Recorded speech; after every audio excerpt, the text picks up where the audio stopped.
इस वीडियो में हम आपको बताने वाले हैं धनतेरस कब है, धनतेरस में आपको क्या खरीदना सबसे शुभ माना जाएगा, धनतेरस की खरीदारी का सबसे शुभ मुहूर्त कब है।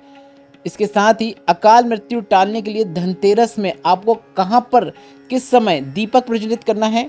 साथ ही आपको इस वीडियो में हम गुरुजी पंडित प्रदीप मिश्रा जी के अनुसार धनतेरस की जो पूजन सामग्री की आपको आवश्यकता होगी उसकी जानकारी देने वाले हैं।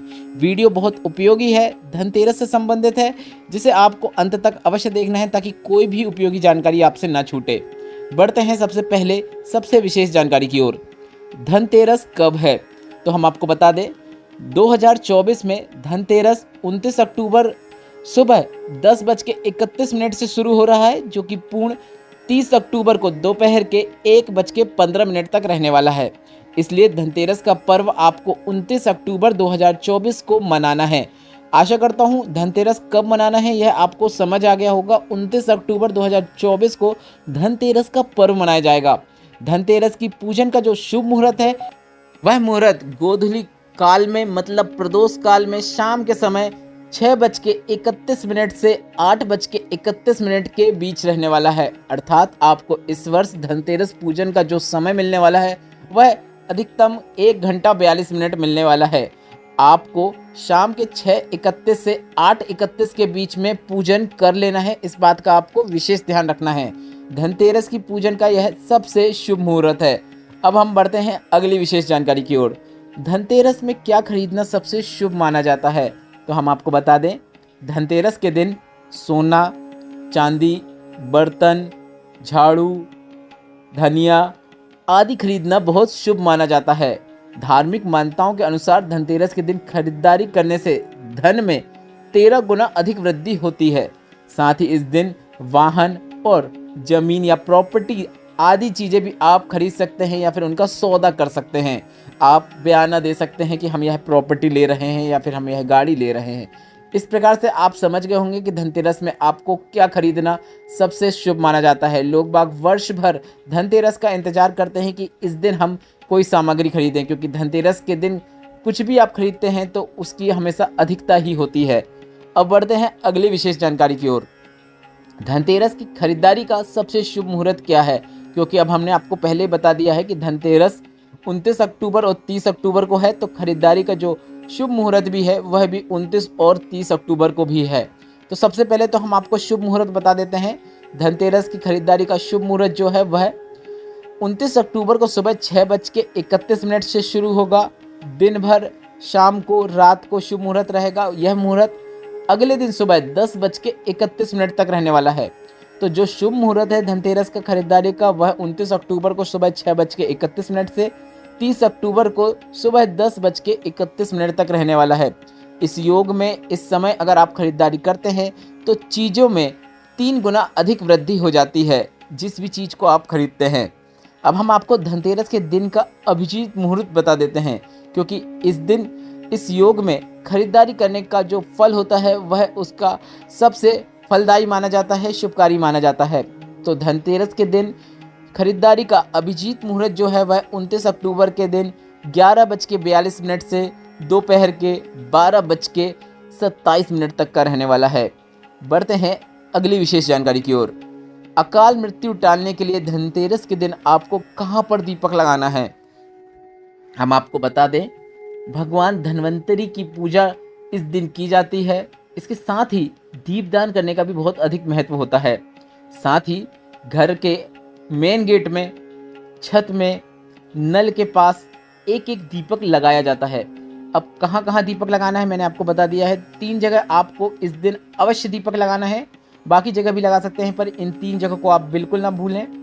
घर के मेन गेट में, छत में, छत है आपके घर में तो छत के ऊपर भी लगा सकते हैं, और तीसरा नल के पास, जहाँ से भी आपके घर में पानी आता है, जिस जल का आप घर में उपयोग करते हैं, वहाँ पे नल के पास आपको एक दीपक लगा देना है। 3 जगह आपको दीपक धनतेरस के दिन शाम के समय प्रदोष काल में प्रज्वलित करना है।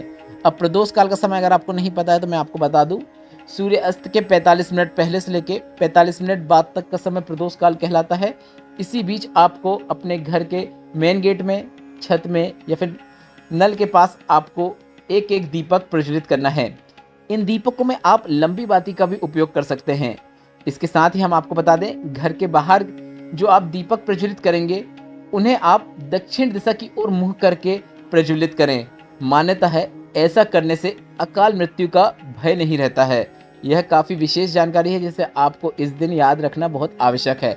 अब बढ़ते हैं अंतिम विशेष जानकारी की ओर। गुरुजी पंडित प्रदीप मिश्रा जी के अनुसार धनतेरस की पूजन सामग्री जिसे आपको धनतेरस की पूजन के दौरान उपयोग करना है। सबसे पहले तो गुरुजी ने कहा है कि आपको इसमें चौक बनाना रहेगा और चौक बनाने के लिए आपको हल्दी और आटे का उपयोग करना है, रंगोली का उपयोग नहीं करना है। धनतेरस की पूजन में आप जो चौक बनाएंगे उसमें रंगोली का प्रयोग ना करें, आपको हल्दी और आटे का उपयोग करना है। इस बात का आपको विशेष ध्यान रखना है क्योंकि गुरुजी पंडित प्रदीप मिश्रा जी ने कहा है हल्दी धन संपदा प्रदान करती है और आटा समृद्धि प्रदान करता है।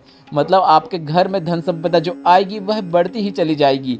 और आपको चौक पूरने के लिए उसके पहले आपको गोबर का उपयोग करना है। अगर गोबर मिल जाता है तो काफ़ी अच्छी बात है, गोबर से लेपन कर दीजिए, उसके ऊपर आप चौक पूर सकते हैं।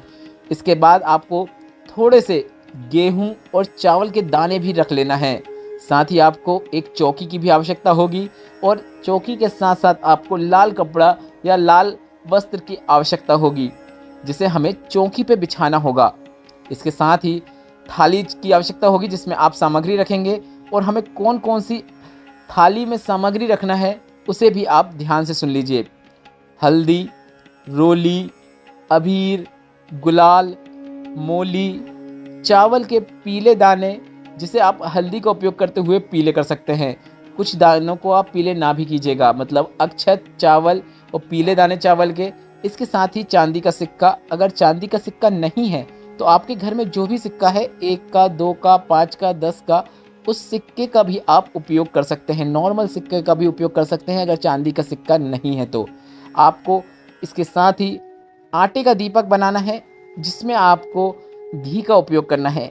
अगर घी का उपयोग नहीं कर पा रहे हैं तो आप तेल का भी दीपक बना सकते हैं।